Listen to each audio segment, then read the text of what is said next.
and today we are in a bathroom in Ruffy, Victoria, and there is a hive in and around that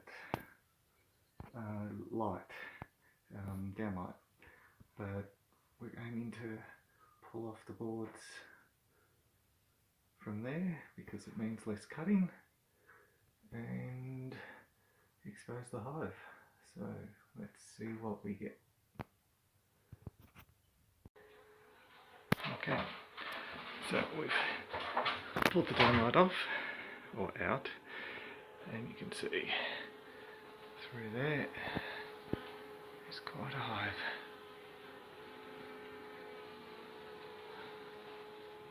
So we will now we'll start pulling the boards.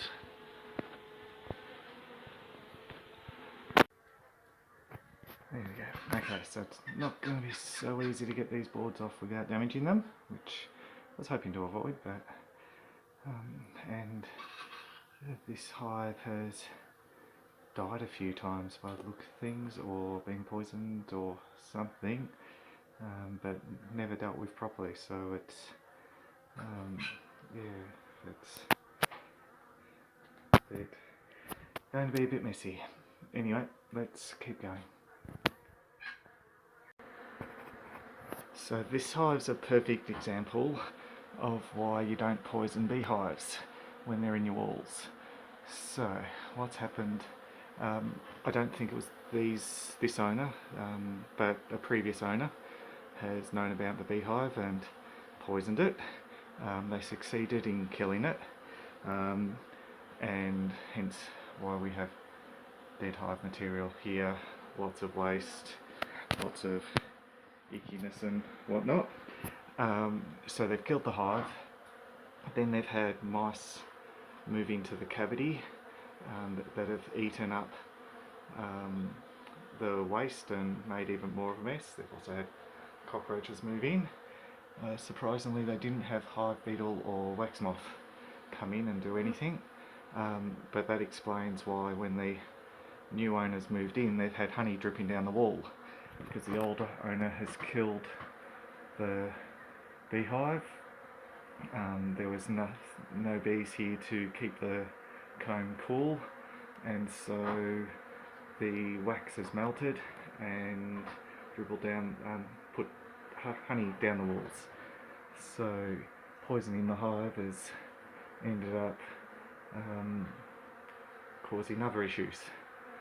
So never fun, but the new owner doesn't want to kill bees, and so we're going to sort the problem out properly, and then they'll be able to fix the damage, block up the holes where you can see the bees getting in, and do what's necessary to prevent them coming back. So we've cleaned out the old comb, and we've now just got the hive to go. There we go. So after it's was poisoned, all the pheromones and whatnot are left behind. So another passing swarm will pick old hive over anywhere else. So poisoning isn't the best option. Yes, cutting into your house is never fun either, but at least that gives you the opportunity to fill the cavity back up and prevent bees moving in the future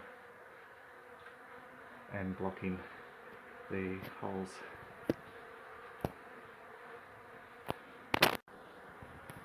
Okay, so we've pulled a few layers off, and we're now seeing babies.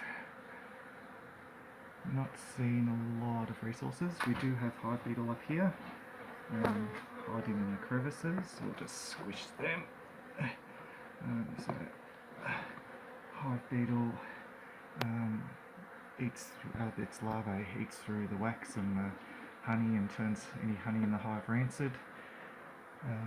So we don't want them in the hive, but in nature, hive beetle, wax moth and bees work symbiotically together. So bees don't like their comb being black and whatnot, they like their fresh white, yellow, brownish comb, and so when it gets too dark they abandon that area and let hive beetle and wax moth eat it up. And then they'll reclaim the territory once it's all gone. But in our own hives, beekeepers do that, so we don't want hive beetle or wax moth taking over the hive. Okay, so next layer. This layer we start to see the power cord go through, so that makes it fun. We've already cut out two layers of comb, framed up 2 layers of comb, and on to the third. Beautiful hive, nice bees. It's going to be a hot day, so the sooner I get this done the better.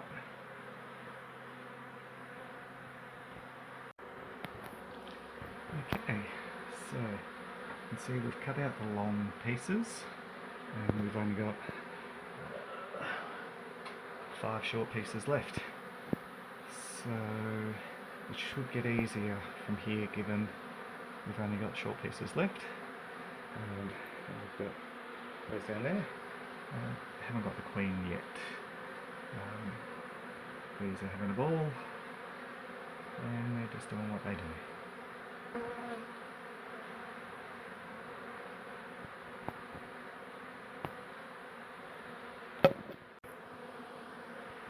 Okay, so you can see the bees mostly build around things when they can. Occasionally they'll just incorporate those objects into their hive, but wiring in that they tend to build around.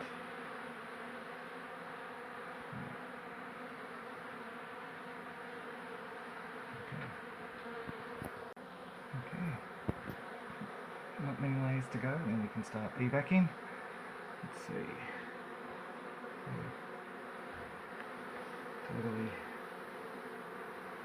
built a circle around it. I'll have to cut that out just to get the thing out. And there's more, another hive beetle.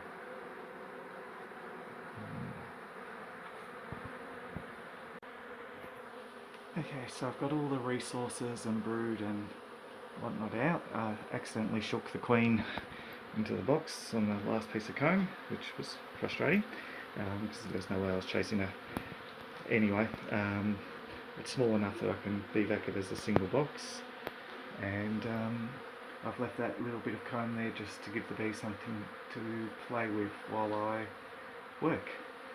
So now it's going to get loud because I'll be bee-vacking. Okay, so we've bee-vacked all the bees off the window. I've put rags in where they were getting in, and see, no more bees, and lots of bees. There we go. So all done. The landowner will clean up this after they get the repair work done, because the repair is going to make more mess, and it's not worth the landowner paying me to clean up when it's not something that's specialised. Anyway, another relocation done, all good.